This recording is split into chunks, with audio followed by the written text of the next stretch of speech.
Hi guys, I'm Josh Perkins with the Blacksmith Story, and today I'm with my friend Dan Cowart. Danny, you want to tell the guys about who you are? Well, I'm Dan Cowart. I live out here in up 8 miles from Juan, out in the country. We bought this back in 1992. My wife and I did, and came into a bear shop, and I built it up from scratch.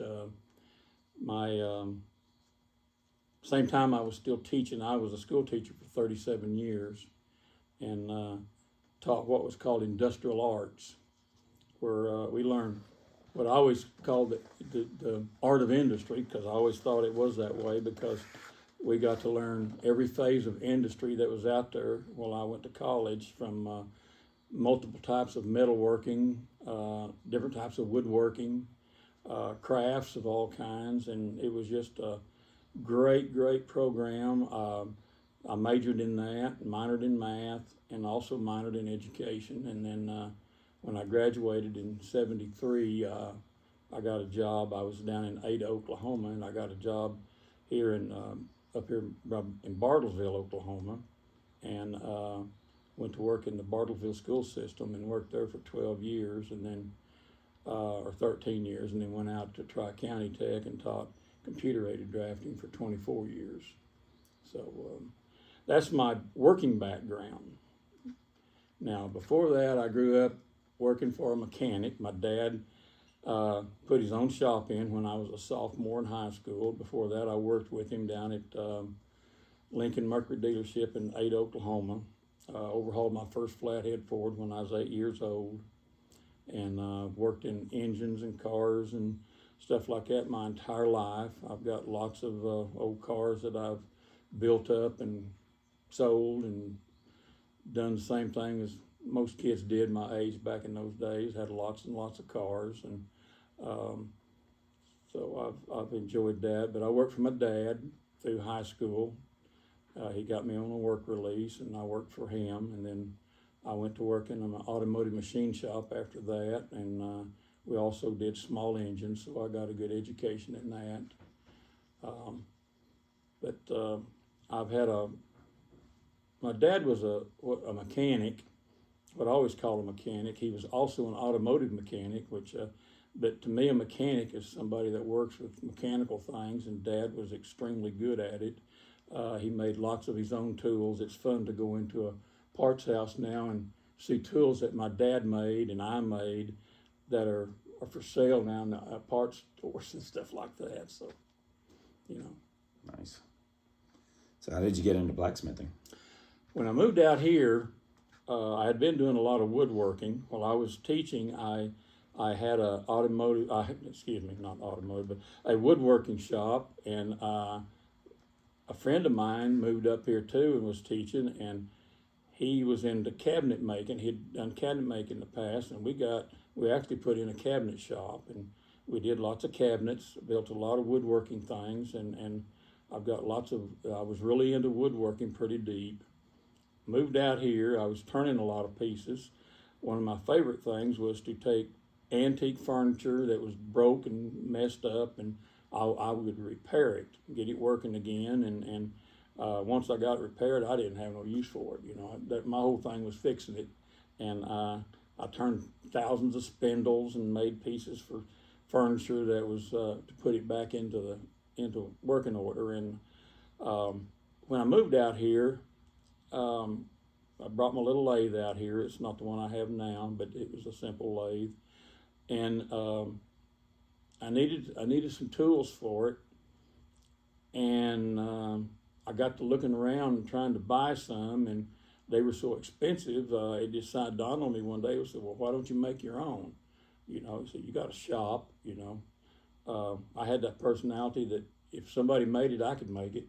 So I started in trying to make it. So that meant I had to come up with a forge and an anvil and stuff like that, because I started studying that. And you got to remember, it's almost pre-computer days, so stuff was not easy to get a hold of. So my first anvil was a piece of railroad iron, and my first forge was an old tire that I had that, you know, I could put some, I couldn't even buy coal, so I had to use, I'd go to the store and get this stuff that we used to smoke with and put that in there, and charcoal, and I would use charcoal and to heat up and stuff, and I tried that, and then I was finally got connected with the internet, and one of the first things I did then was see where Salt Fork Craftsman was out in the internet, and they were actually having a meeting over in Guthrie. This had to be in 93, 94, 95, somewhere in there. And so my wife and I went to Guthrie and went in and got into the meeting there and really enjoyed it, and even bought some cassette tapes or some old DVDs or something from that guy named Bill had done on how to do flowers and forge and stuff like that. And of course the meeting, I enjoyed the meeting, 2 different demonstrators, and I just joined the club, and I've been in it ever since. Worked with it a whole lot, met a lot of nice guys. There's probably the friendliest hobby there is out there in the world. They're always willing to help each other. Nobody's a stranger in helping somebody, show somebody how to do something they knew how to do. It's really that's been the nicest thing about it, is the people, the men and women that I've met in the blacksmithing field. So how long have you been a blacksmith? Probably close to 25 years. Hobby blacksmith. I've never pretended to try to make a living at it, but I really enjoy it when somebody brings up a tractor part or something that's broke, and we fix it, you know, different ways. And it's not always blacksmithing. Sometimes I can weld it, sometimes I can remake the whole part. We've been known to do that, but that's one of the funnest things I have, is to fix an old piece of equipment up and get it working again. Who did you learn from? Oh, I had a lot of help with that. Byron Donner, Gerald Franklin, Gerald Brostick.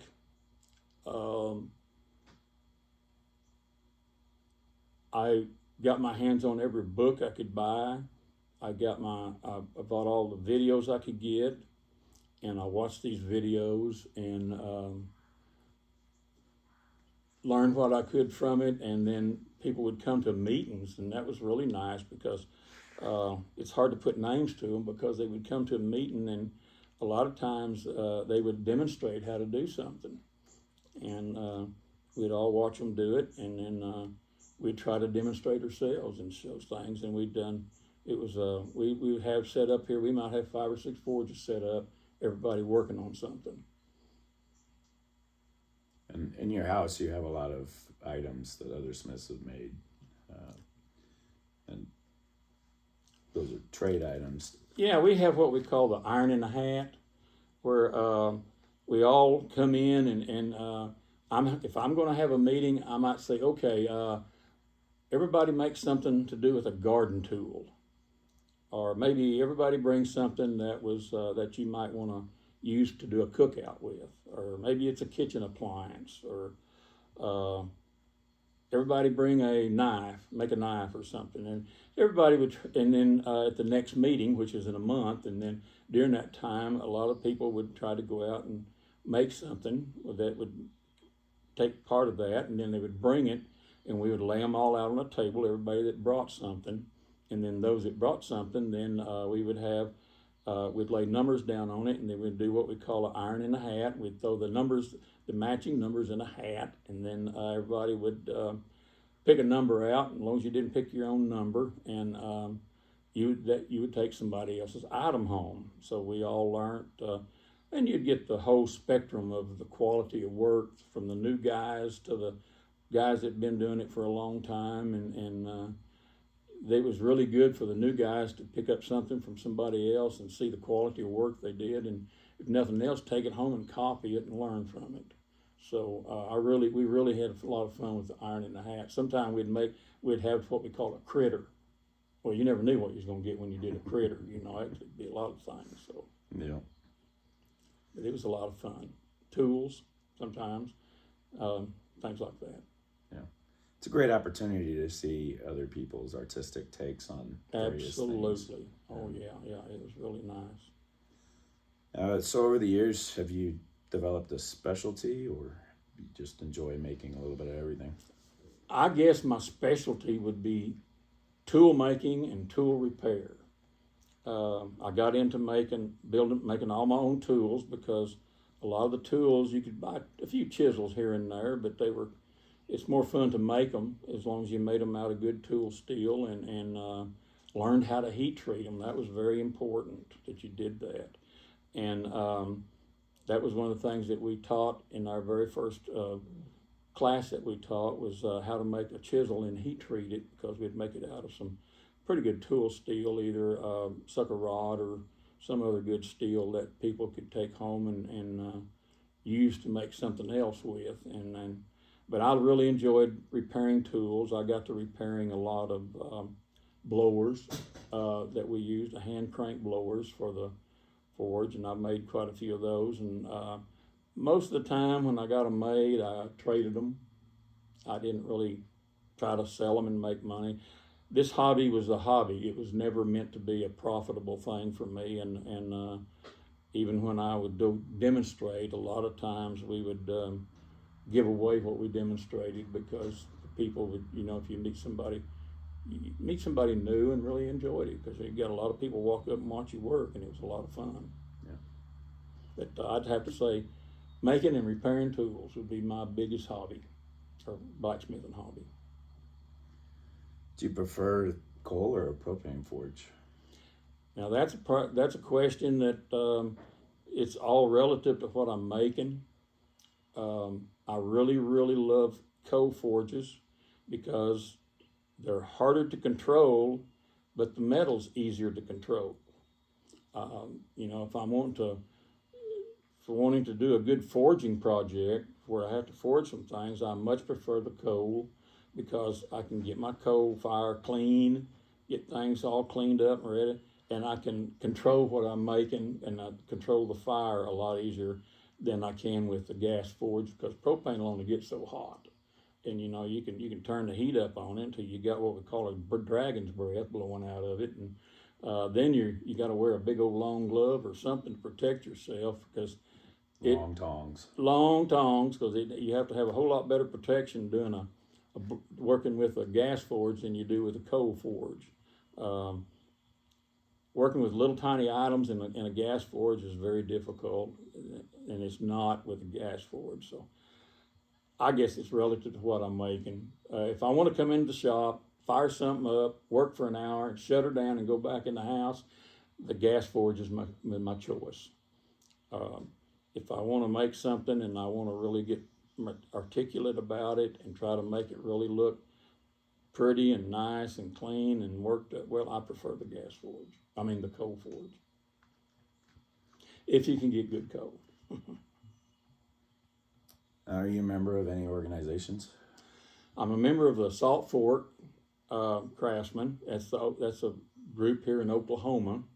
The membership varies between probably 200 and 500, depending on the time of the year, and a lot of people join, but they don't stay in it. But we get a lot of good members in it, and people join at a lot of our demonstrations and stuff. But Salt Fork has been the big driving force in Oklahoma, and we even have memberships up in Alaska and all other places around. But it's a good organization.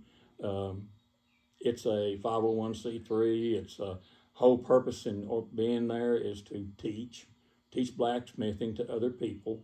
We love to get others in. We don't care about their race or sex or nothing like that. It's just come on in and let's have some fun. That's the way I feel about it. I'm also a member of Abana, and I've always been a member of Abana since I've joined Salt Fork, because I've seen the company, I've seen the organization grow and struggle and grow and struggle, and I still think it's a good organization. It gives me contact with other blacksmiths around the country because it it picks up people from all over the United States. It's got a lot of good support nationwide. It's struggling right now, like everybody else did through COVID. It got slammed pretty hard because of that, as well as Salt Fork. But we're coming back. Both of them are good organizations. I have not been a member of any woodworking organizations for quite a while. I was a member of the Tulsa group that was a turning club that was turning a lot of stuff, and I was into that club for a while, but I haven't been down there in a long time. Outside of beekeeping, I'm in a beekeeping organization because I like to keep bees too. Who or what inspires your work? Who or what inspires my work? The main thing the what would inspire my work is that I have a curiosity that I can't satisfy. I love to get my hands on everything. I love to make anything I can with my hands. I've worked with leather. I started out working with leather years ago when I was a kid, and clear back in junior high. And then I've worked into wood because I could do a lot more in working with wood. And even when I was a little kid, I used to carve a lot of things. I remember carving my mother a spoon one time to use in the house, and she still had it when she died. But things like that, I just like to make things. The what is I just like to make things. I like to fix things and make things. I like to keep my hands and my mind busy as much as I can. I even like to tear up computers and put them back together. I've done that a lot, so I don't care what it is. I like to do. The who, I have been a teacher for many years. I love working with kids. I didn't go into education to do that, but I found out that I really, really enjoyed working with young people and even older people, and seeing people's change as they learned. That is a satisfaction that you can't put money on. And still to this day, I like to, when I've retired from teaching for different reasons, but I still stayed in and I was teaching blacksmithing classes, and I had my shop set up here, and I had people come around wanting to learn it. And so I started teaching blacksmithing here at the shop, and I would take as high as 4 people at a time. I didn't usually charge much because I was just more having fun teaching it than I was doing anything. And I usually traded it. I'd get the kids or whoever was there to help me around here. I got 16 acres. Needs trees trimmed and work done and stuff like that, and there's always more than willing to help me. So that's the kind of way I did it. So I hope that answers your question. Yeah. What events do you participate in or attend? Events I like to do. I like to go to any event that the Salt Fork's having, from their annual meeting, their picnics. I like to go to the picnics and the annual meetings, and I go monthly. I try to go at least to the Northeast Oklahoma blacksmith meetings, and I like to go to the others also. Like a lot of people, to get away on a weekend anymore can be challenging, but I still like to go do that. I would like to go to some of the other around the different states. I'm not sure about Kansas, but I know Missouri has a good strong club. I'm not sure about Arkansas, but I know Texas has some strong clubs, and I'd like to go to those meetings too and meet the individuals. I'm sure they're just as friendly. You said you offer classes. What are you currently teaching? I teach a lot of the beginning classes, and a lot of it depends on what the people come in knowing. But we start out teaching students how to control metal, heat metal to a certain point, and be able to taper it, take it from square to round, round to square, be able to taper it, and then curl it, and then we usually end up making some pieces that hooks they can hang on the wall and things like that, or take it out camping and drive into a tree. We have hooks that we can do that with and different things, and also like to teach them how to make leaves. It's another project that we do is teach a student how to make basic leaves out of mild steel. Then we'll take a tool steel and make a chisel so that they have a chisel to make the leaves with. Should make those first, I guess. And then plus we make some tools that people can use in their kitchen to turn, like spatulas and things like that. We do the old antique type where I demonstrate how to do that. And just kind of build on their knowledge and then try to keep them interested in it and making things that are interested in, that type of thing. How can people find your work?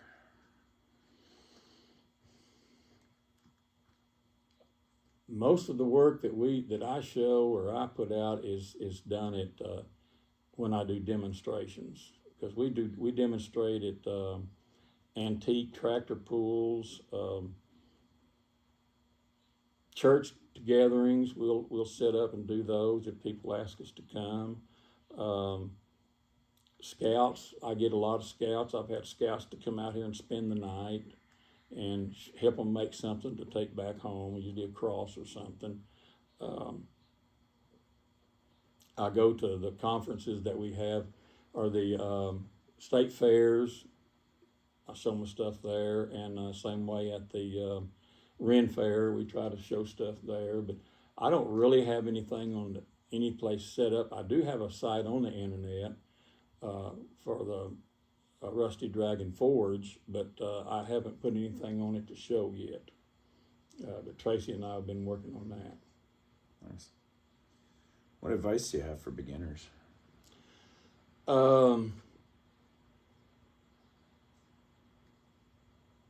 Pick someone that is showing you how to do something and give them your full attention. Then later on, if you find somebody else that wants to show you something, give them your full attention. Don't try to go back and forth between the two, because you'll just get confused, because everybody has a little bit different way of doing things. But the whole process is the same way. You've got first thing you got to do is you got to pick your metal that you're going to do. You have a project you want to make. Pick the right metal for it. Pick the right way to heat it up. Always be safe. There's nothing that you can't do that you don't have to pay attention and be safe. Wear gloves, wear safety glasses, protect yourself, protect the people around you.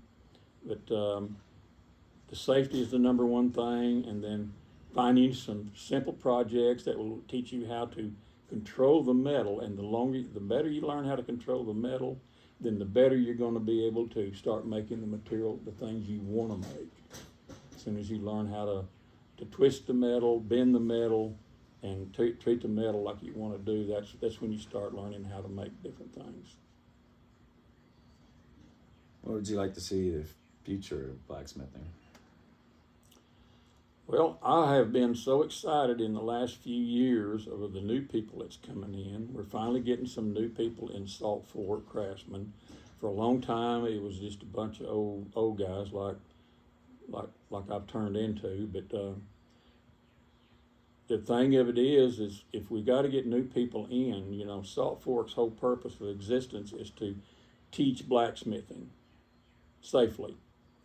And the more young people we get, the better I like it. I mean, we've had some as young as 15 in the class, even having meetings, and I've been very impressed with those young people. And it doesn't matter what your sex is. If you're a boy or a girl, if you want to do the blacksmithing, don't back up from it. We've had some excellent demonstrators over the years that were both men and women, people that were really interested in it. But I'm pretty happy with the future. It's a lot better than I thought it was going to be when I first got into it, because it didn't seem like anybody was that into it or interested. people was like to see people working at it, but they didn't seem to want to do it. But that's changing quite a bit. I've been very happy with it. Nice. Well, Dan, thank you for having me out today. I really appreciate your time, and as always, it's good hanging out with you. You bet. I envy you going out and working with all these guys. I really do. It's going to be a lot of fun. Yes, I do. It already has been.